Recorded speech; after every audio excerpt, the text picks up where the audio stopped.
Hello everybody and welcome back to another Let's Play. Unfortunately Kel can't make it with us tonight, so we're doing one of my favorite games, Banjo-Kazooie instead.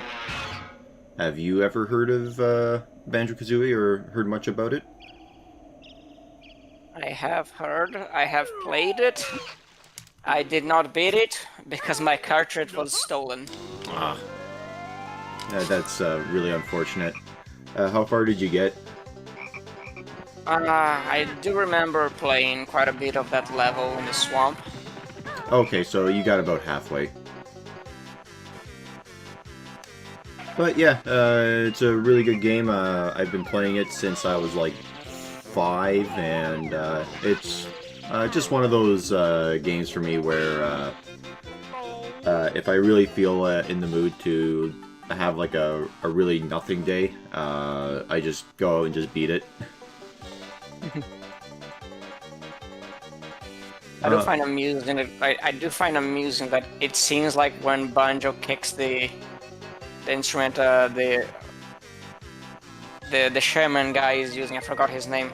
Mumbo Jumbo. Mumbo Jumbo. Yes. It seems like when he kicks it, the instrument, some. The violin materializes out of a cloud of gas. Yeah.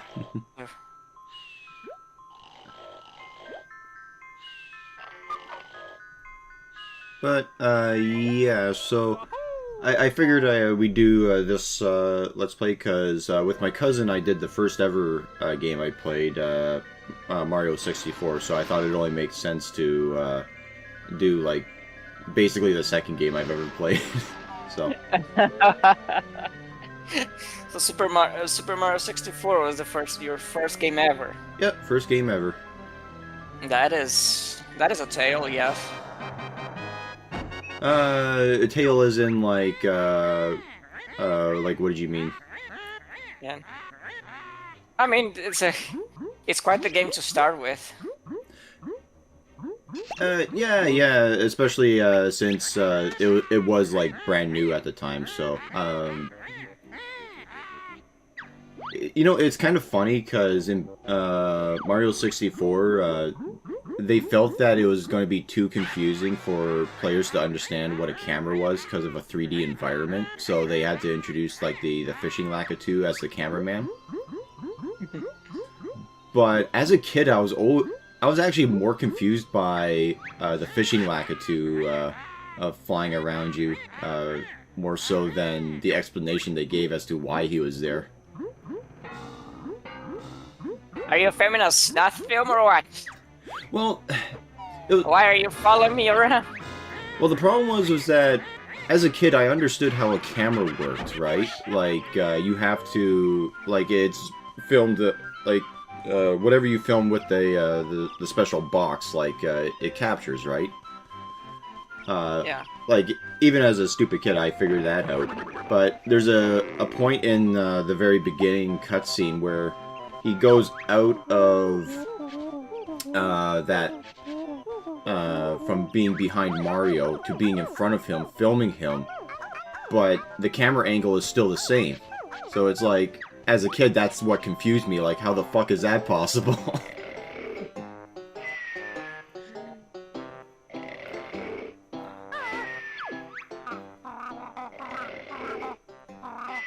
Anyway, what do you think about the in-depth plot of Banjo-Kazooie so far?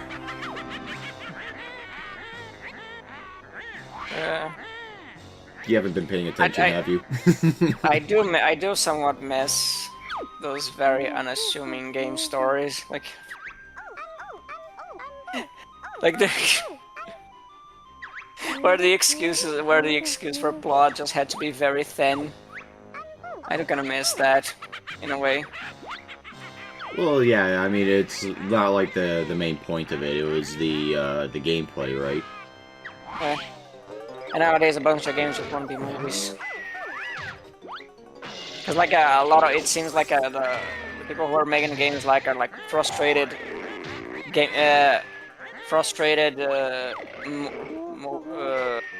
movie writers, movie writers. People who wanted to be writing or producing movies, but they are seemed ashamed that they got stuck with video games, so Yeah, they keep trying to make games into movies.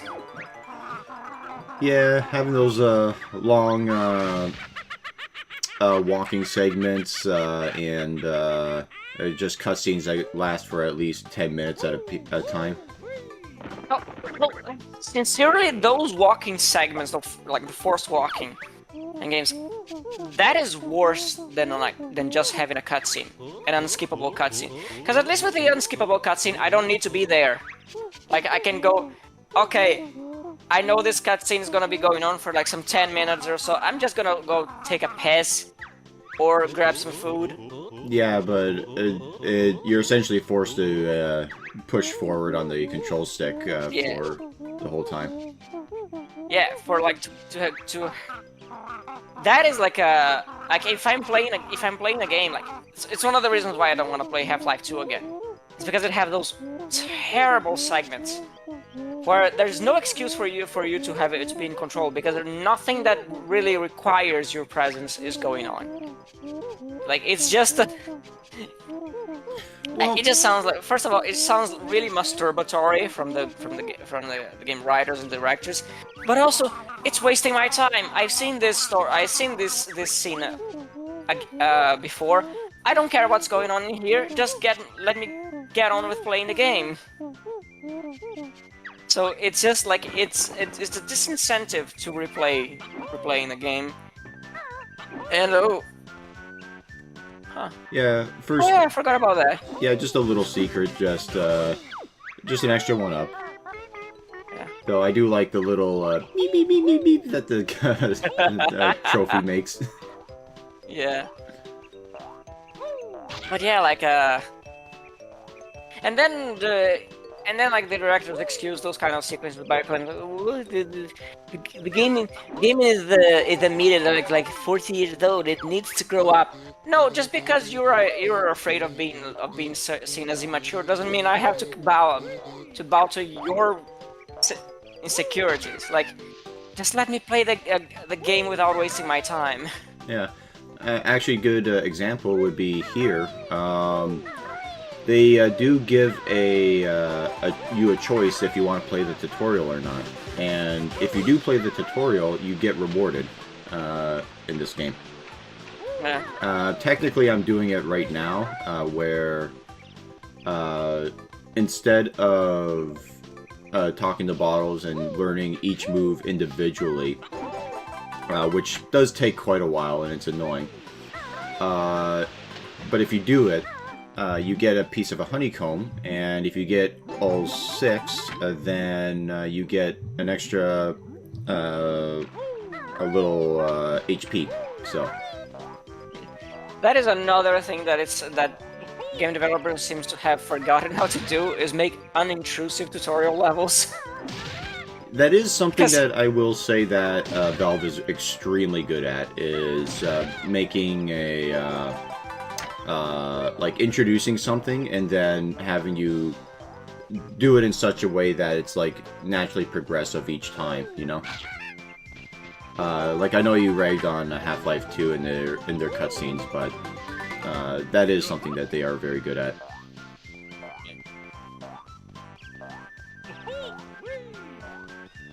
Like you played Portal, right? I have. Yeah. Yeah. Listening to the Portal. commentary that they put into that game, it was actually pretty enlightening for game design wise. It was like, oh, that's why they designed it the way they did. Okay. Yeah. It's just like yeah,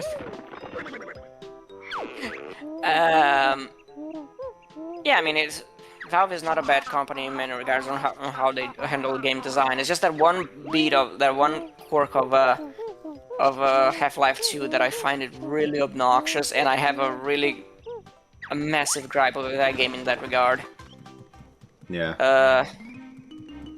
Because the first one wasn't that bad. Like it had that intro sequence that are like 10 minutes long of nothing happening, and that one was pretty bad. But after that, the game kind of picks up the pace, and it's like, I'm not the biggest fan of Half-Life 1. It's not my favorite shooter, mostly because of the game flow, but that aspect of the game of how it handled the cutscene within the gameplay wasn't that bad. It is in Half-Life 2 that they really got their head in their own asses. Yeah, well, one thing I will criticize Valve for about their game design is that they take a little too long to release games. Well, they got Steam now, so why should they care? Yeah, basically, but it'd be nice if they at least finished episode 3 of Half-Life 2. Yeah, it's I think yeah, Steam just rendered Valve extremely comfortable financially because they don't have to, as long as they keep the service the way it is for, they don't need to worry worry about money ever again. Yeah, so, basically. Yeah, like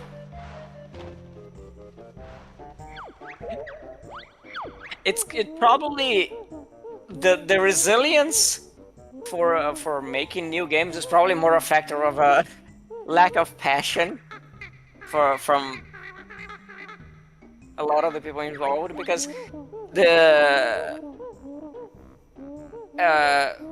Steam gives them probably enough financial security that they can withstand the losses with the game. But I remember seeing a while ago a video about why they haven't released Half-Life 3 yet. Didn't they announce Half-Life 3 is in development? Sort of. So in Portal 2, you can find a special ship, and I don't get the reference, but apparently people have said, oh, yeah, that's an indication that, yes, they are working on Episode 3 of Half-Life 2. I personally don't get it myself, but, you know, there it is. Yeah, so we're already in World 1, and... boy, what is there to say? It's a really good first level. Just, it's very small, but exploratory enough, and... the only thing that I'm not a fan of is that blue bull. I have no idea how to kill him. I think he's technically invincible. You can just knock him out, and that's about it.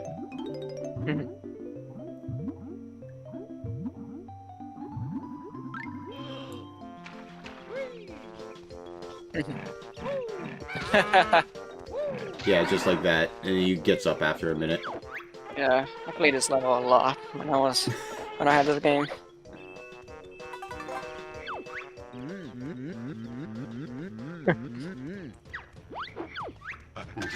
Yeah, steal the orange, and then get him to destroy his own little plates. And there we go. Fantastic. Gonga is the name of the gorilla, right? Yeah, Conga, yeah. Ah, Gonga. And we have to get an orange for Chimpy the monkey. But, I just like how I'm just going so fast that, all the dialogue is just kind of, like, having trouble keeping up. I find it really funny, like, 'cause every time you catch a Jigsaw, Kazooie just swallows it. Yeah. So I imagine, like, when he's spitting them out, it's just Banjo just pushing his throat until he regurgitates all of them. Yeah.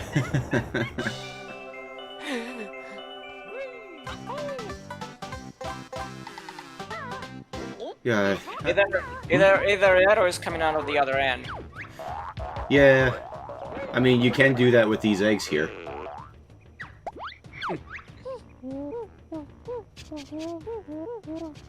But man, I really miss old, Rare. Have you played any of their other games or no? We'll play a bit of Donkey Kong 64. Yeah. Didn't get far with that one. Played GoldenEye 007. I played GoldenEye 007 and Perfect Dark. I beat those two. Oh, you beat them. Okay, so out of those two, which one did you prefer? Because Like, I know a lot of people are really big on GoldenEye, but there are people who will straight up tell you that, oh no, Perfect Dark is a lot better. Yeah, I think the single player of Perfect Dark is better generally. I think it's a better game gameplay wise. A lot of people really remember GoldenEye specifically because of the multiplayer. Mm-hmm. It was really popular back in the day because of, like, it wasn't a kind of it wasn't a multiplayer that was very. It was very. People haven't seen that kind of. I think. How do I say this? Yeah, that kind of multiplayer on an FPS on a console wasn't a thing that was common at the time. So. Yeah. And it's also funny because, like, the multiplayer was an afterthought for that game, too. It was just like, oh, we have some extra space on the cartridge. Eh, fuck it. Let's put in multiplayer.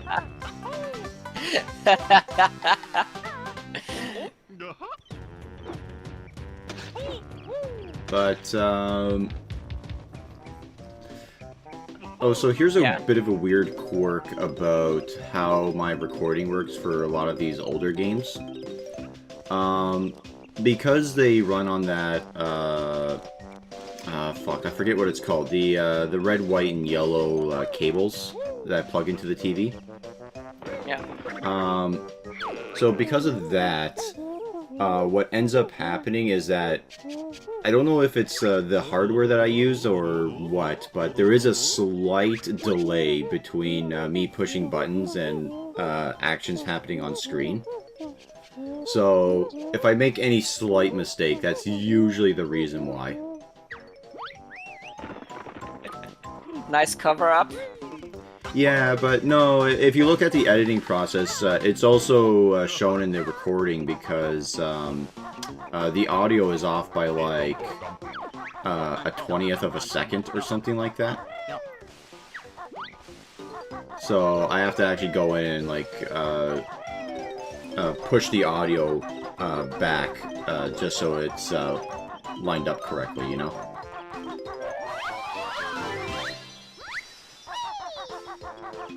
Yeah, because I think one of the games I tried to record or stream at one point was Punch-Out for the Wii, and I legitimately could not do it because the final boss was a bit too fast for the delay.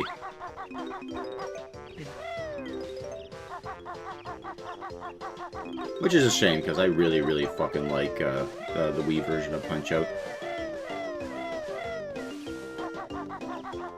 Have you played that one, or no? No. You play Mike Tyson's or Super? No, I have no experience with Punch-Out games. Nah. That's a shame. And now for some hum invasion. Yeah. We just needed the skull. That's it. What about the life in the top of the game? At the top of the anthill. We can't get that because the slope is yeah, it's too much. We need to be the little ant that we become in this level. Mm-hmm. Which is why we need the skull, because Mumbo Jumbo likes the skulls. Yeah.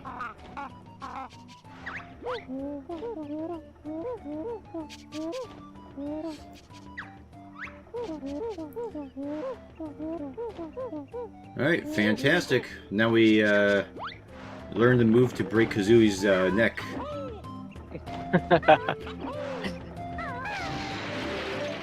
This was all over like games at the time. Like it's kind of, I think it was it Mario 64 who introduced this kind of movement? Yeah. So something that's always kind of funny about Rare, at least in this era, is that their success was basically like, oh hey, what's Nintendo doing? Let's just copy it. Which I mean, it worked. They were basically like a second-party studio at the time, so. Yeah, but still, it's one of those things where it's just like Mario kind of set the standard as to how a platformer works, the kind of thing, and then they just sort of copied it and refined it. Yeah, but there's very much like they were very much the kind of like what, for example, what We Jojo. They were very much what Intelligent Systems or Retro Studios is today. So I think in a sense, Retro Studios kind of replaced Retro. And sorry, what was Retro Studios? What did they do? they basically replaced replaced Rare in the as like. Oh yeah, The they go-to- made Ukulele, right? No, Ukulele I think was an indie game. It was made I think by people who were involved who were former Rare. Yeah, employees. Okay, that's where I'm getting confused. Retro Studios is the guys who created Metroid Prime. Well, developed Metroid Prime, who developed the Donkey Kong Tropical Freeze games. Oh yes, Then damn. Donkey Okay. Kong Country Returns. Yeah, it's good. The new Donkey Kong games. Yeah. I have them, but I've yet to play those Donkey Kong Country games because for whatever reason I just never got around to it, which is a shame because I played a little bit of it at a friend's place co-op, the first one, and it was good, but man, did we suck at it. Yeah, I think that was like they sort of start like they basically played all they decided to play all the original Donkey Kong Country games when they were tasked with making making the new ones. So basically like to get what is the they don't those honeycombs don't disappear. Yeah, no, it's I think no, I don't think in 2 they disappear either. So. But yeah, they were very adamant about replaying the games and basically getting the essence of the original NES Donkey Kong games. Yeah, because I play the shit out of the first 3, but and they're very good. It's just I need to do returns in Tropical Freeze. I just began to notice that Kazooie's kind of a twat. Oh yeah, she's an absolute cunt. But that's why we love her.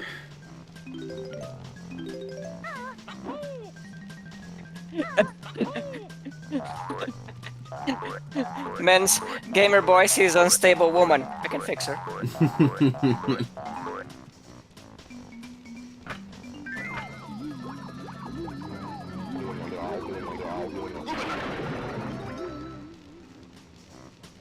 Oh, baby. And now we are a little termite. And it's a good idea to do this as your last thing to do, so that way you only have to transform once. Because to get the Jiggy and the lair, we also need to be the little termite. So.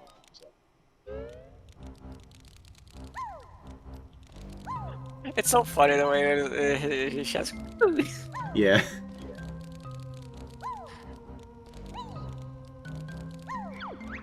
Oh, and I forgot to mention, but yes, this will be a 100% run of Banjo-Kazooie, because it's a platformer. What use would it be if it wasn't a 100% run, you know?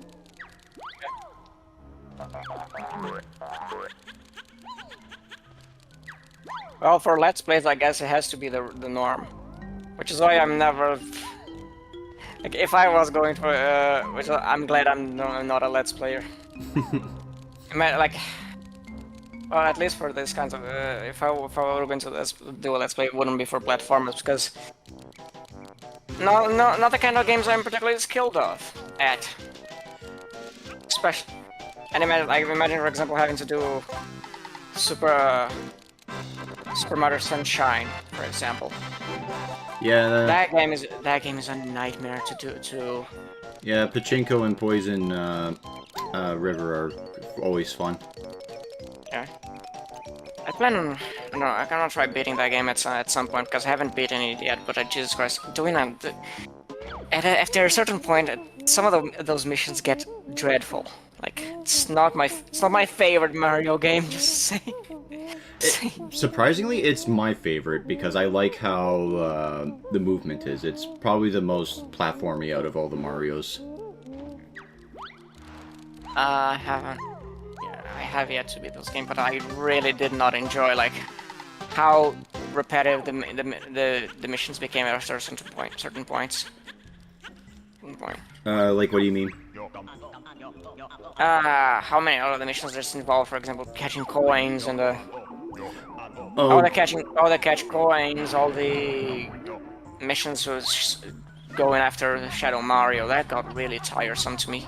well, the Shadow Mario one is always episode 7 of every level.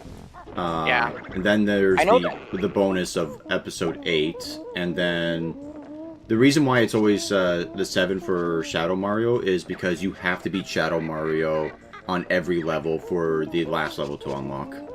Yeah. So I want to try at least beating that game at some point because, but I'm doing a.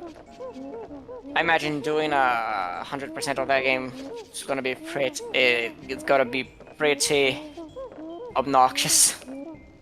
Yeah, And there's no reward to justify it because it's just you just get what a picture. Yeah, I did it before. I actually streamed it on YouTube, or maybe it was a Twitch. I can't remember. But anyway, I did it, and yeah, that's all you get is just a picture. So 10 out of 10 would do the Poison River again.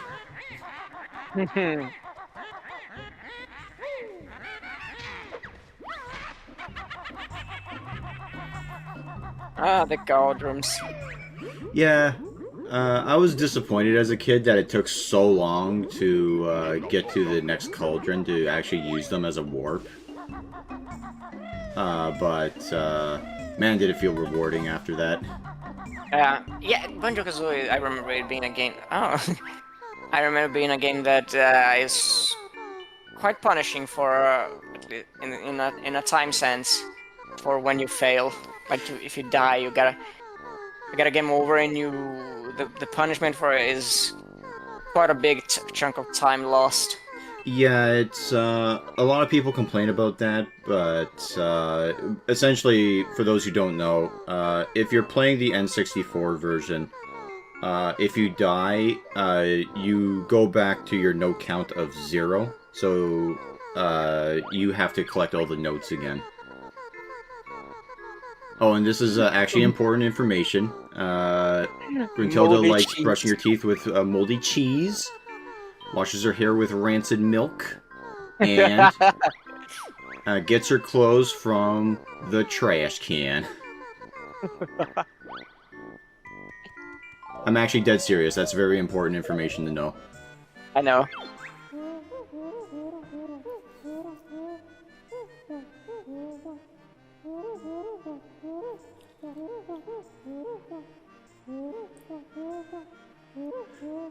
I'm guessing they did that just as a way so that players wouldn't get stuck, but if you're just 100%ing it, it's impossible to get stuck.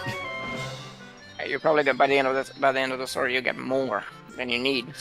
Well, yeah, it's if you do absolutely everything, including doing the special Jiggy picture that gives you essentially a double health bar, you will wind up with 4 Jiggies at the end that are over what you need. Mm-hmm. I do remember being this game being very like the water level being quite a bit of trouble. Yeah, Clanker's Cavern. Yeah, that would be probably the worst level in this game, because you know water levels are always the worst in any game. But even then, it's I would still say that Banjo-Kazooie does it right for the most part. Like it's I don't know. It was one of those interesting things where I did have a friend a while ago who played Banjo-Kazooie for the first time, and he found it to be a good experience, but overall like a 7 out of 10, and I was calling him crazy because this is like the best platformer ever. But I don't. Ironically enough, a case of one of the game, a game where that shark man, what an asshole. Yeah, you can actually kill him, but it's more effort than it's worth. I do recall that one game where I think being the water level is one of the best sections of the game is Skyward Sword. Ironically enough. Yeah. Oh, and because Kazooie's such a cunt, Nipper here was going to help us, but she insulted him, so now he's a boss. Now we have to fight him. If they were gonna make it like a mature take on this game, Kazooie would be turned out into those toxic relationships where she ends up like being the kind of friend that always makes things worse for Banjo. Come on, Banjo, we have to kill our parents and eat them. Reference to that like incest game. Yeah, the coffin of Andy and whatever the fuck, yeah. Andy and Laylee. Yeah. Yeah, but I don't. That would probably be a take for this game. Like Kazooie is actually that toxic relationship Banjo has to get rid of by the end of the game. Yeah, I haven't played it. I don't really have much of an interest to play it, but I don't know. The only thing I really know about it is that I guess the quote bad ending unquote is you have sex with your sister. That's about it. Well, it's the bad ending when the kids are born.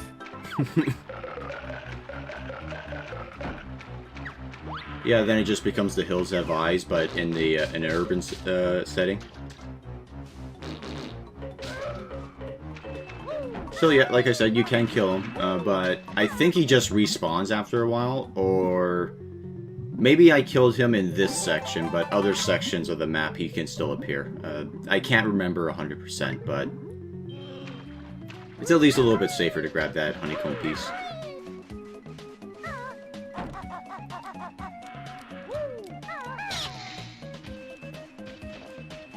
Oh,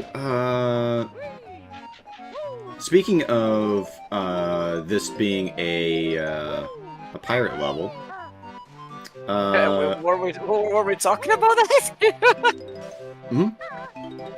Were we talking about that? No, but I just realized, oh yeah, this is a pirate level. What'd you hear about Skull and Bones? I thought you were talking about, like, you were gonna say, speaking of incest. Speaking of incest, have you had some lately? No. No. I was just... Can say the same about my parents. Yeah. So, I was just about to say, so the Skull and Bones game that just came out, have you heard anything about it? No. Okay. I didn't hear too much, although I did hear that it is one of the worst fucking pirate games ever made. Which, considering this is Ubisoft who made Black Flag, that's impressive. Black Plague. I haven't played that. Black Flag Assassin's Creed. Oh, Black Flag. Yeah. Yeah, I have that game. For the 360. Yeah. I have the Americas, what they call the Americas Saga. It's like a Assassin's Creed 3, Black Flag and Liberation. Oh, here's a question for you guys. How did Bottles manage to get a molehill on top of this, pirate ship?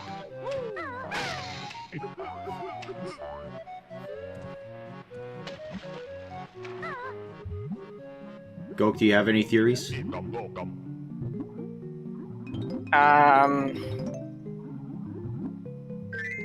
Let's see.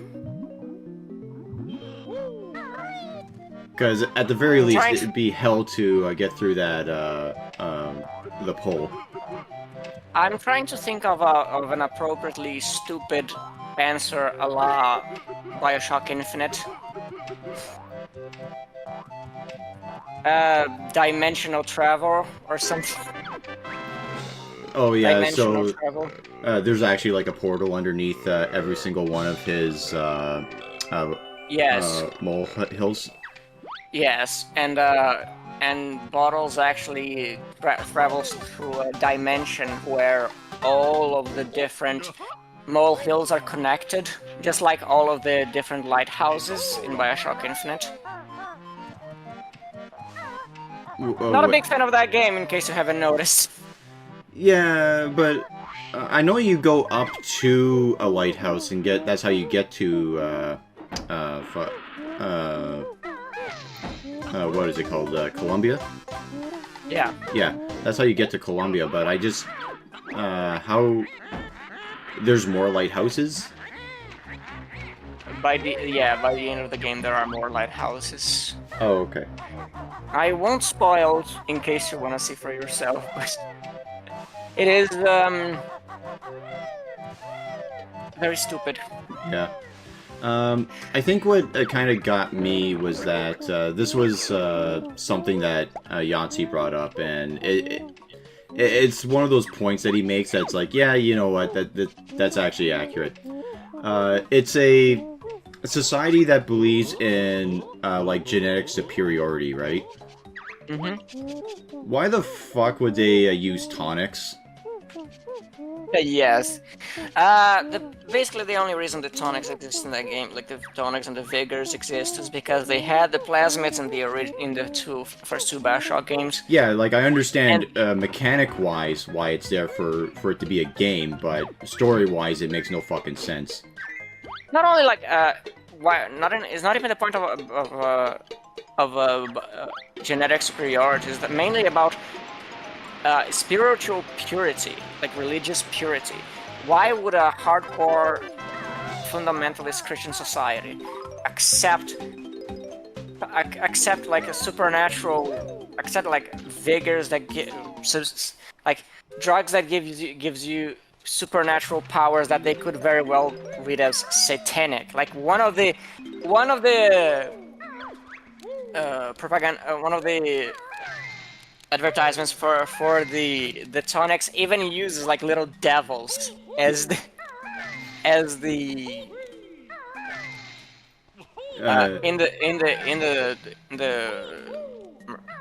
in the advertisement. So why would they even tolerate that? Yeah. Like, it doesn't sound logical that they would accept that in their society.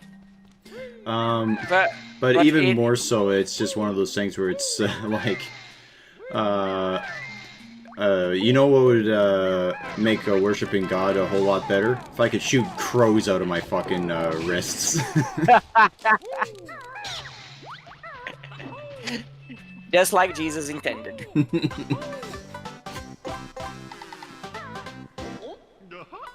Yeah, it's I think I've only played like the first level or two of Bioshock Infinite, so it's one of those I have to go back and like actually play it. But yeah, it's one of those things where the story and gameplay, at least from what I've noticed, they don't line up very well.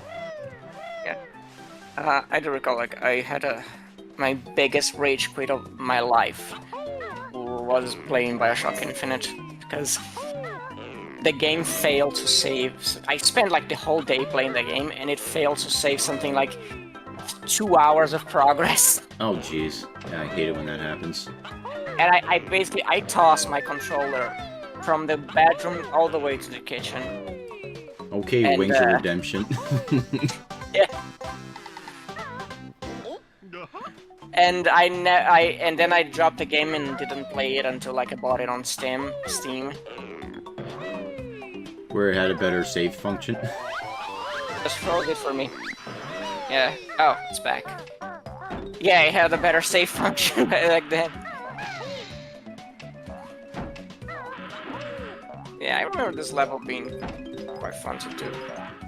Yeah, I mean, all the levels are pretty fun. I'm just not a fan of these treasure boxes, because you can't land on the lip of them, because, well, they have teeth.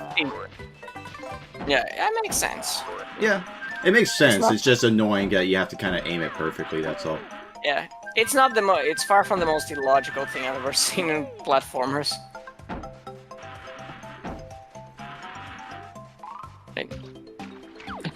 There he is again. Yep.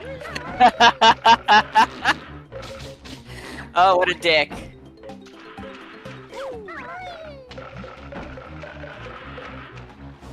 There he goes. Fuck him. Now we can get this honeycomb.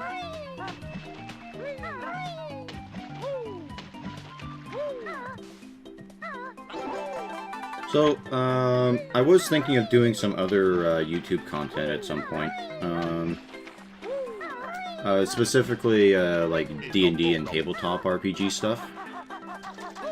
But I'm just sort of debating as to how to go about doing it, because I personally think it would be kind of boring to do it in a, like, with a video game playing in the background or something. But... Well, you did mention that your system is close to the playtesting level. Yeah, it is. Basically, I designed how the fighter works, so we're good there. I'm just working on the wizard now, and I'll probably do like a few more classes, and then I'll be like, okay, this is good, then work on some monsters. But, no, I was, like, more focused on, like, talking about, like, Dungeons and Dragons and things like that, but, on the one hand, it's, I do want to, like, maybe show, my face. It's just, on the other hand, I just kind of get that weird feeling in the back of my head that, you know, I'm gonna say something that, people aren't gonna like, because, you know, this is probably gonna shock some people, but I don't like Wizards of the Coast very much.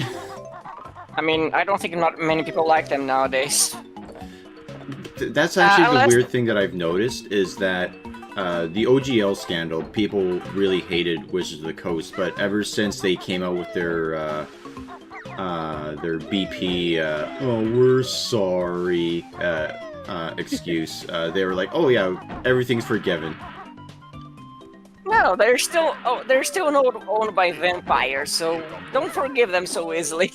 That's the thing, like, I haven't forgiven them, but, like, fucking all the other YouTubers have, and it's like, okay, so it's one of those things where it's like, yeah, these people are, they're not mentally sound, to put it nicely. No, it's because there are incentives to forgive Wizards of the Coast for them, you know? Yeah, and unfortunately I have noticed it. It's like Wizards of the Coast has been bad for an extremely long time. But the only reason people put up a stink, especially in the YouTube scene, is because it was going to affect their wallets. So they decided to affect Wizards of the Coast wallet in return. And it's like, oh, okay, I see where everyone's morality is. Sounds good. I think there is the fact that there is a lot of. I think the main good reason is because, like, I think more than half of the market for RPGs nowadays, the people playing tabletop RPGs is basically just D&D, and a lot of people seem resistant to check other systems and play other games. So. Well, learning other systems is hard. I mean, you have to, like, read and things, and that's, like, nerd shit. Yeah, to many people it's daunting to learn another system. Well, the cats are fighting quite a bit. Yeah, I can hear them in the background. Yeah. Cove and Shadow are fighting. So how many cats are you at now? Like, 30? No, just 8. Okay. Oh god. I think there is a law in Canada that you can only have like 4 cats at a time, as a way to like sort of prevent like cat people from like owning like a dozen of them. Canada seems a country designed to prevent people from being happy? Especially now, yes. Jesus Christ. With the fucking housing crisis that we're in right now. You can't have more than 4 cats at a time. How about we can't have more than like five parliament parasites at a time? How about that? I don't know. There's 210 seats that have to be filled. Yeah, sounds like 210 people who could be sent into space with no loss for the country. I also like how it's made as a big mystery here as to where the treasure chest is.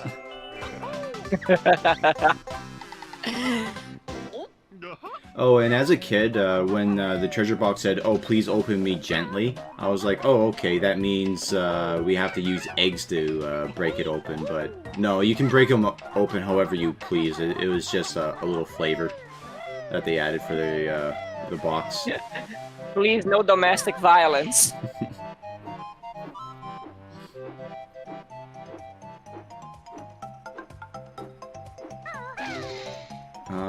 Oh, did I ever tell you about the rhinoceros party in Canada? No. Okay. As you could probably guess from the name, they were a joke party. They... basically, everything that they listed as a potential, like, fix for Canada was a very obvious fucking joke. Like, one of them, for example, was they were going to make air travel to Florida cheaper. And their plan to do that was to take all of Newfoundland and move it next to Florida. There was a case when voting in Brazil was made by ballot. That's normal up here. You have to, like, basically fill in a piece of paper and then put it into a box. Yeah. So how's it done now? Yeah. Well, the voting machines. Oh, okay. But there was the case when the voting here in Brazil was made by ballot. The people in I think the city of São Paulo voted for a rhino from the zoo, in the city zoo, as the mayor. Did he get in? No, I don't think it did. Aw. But it was an event in Brazilian politics. They just elected a rhino, which probably couldn't do much worse than the leaders that we have now. Yeah, basically. But one of my favorite things that they said was that I think they had like 30 parliament or 30 like members or something like that for the Rhinoceros Party, and they said that even if we only win one seat, we're gonna have all 30 members there, so that way it's a fair democracy. Because how the voting works in Canada is that each seat in Parliament is basically divided up for each like section of Canada, and whoever wins that section wins that seat, kind of thing. Anyway, needless to say, the Rhinoceros Party never won any elections. That is a shame. I remember seeing like those kinds of vines that you climb up there in Donkey Kong 64, so it's probably a case of reused assets, I'd imagine. But here they look more stony, whereas in Banjo-Kazooie, or not Banjo-Kazooie, Donkey Kong 64, they're more leafy and cylindrical. Mm-hmm. So... But anyway, we are getting pretty close to the end. So, any last thoughts before we go? Well, that I really need to go to the bathroom. Nope, you can hold it for another 30 seconds. as we watch me get to level 3 and then end it there. It's okay, I'm just clenching my dick. So it doesn't leak out.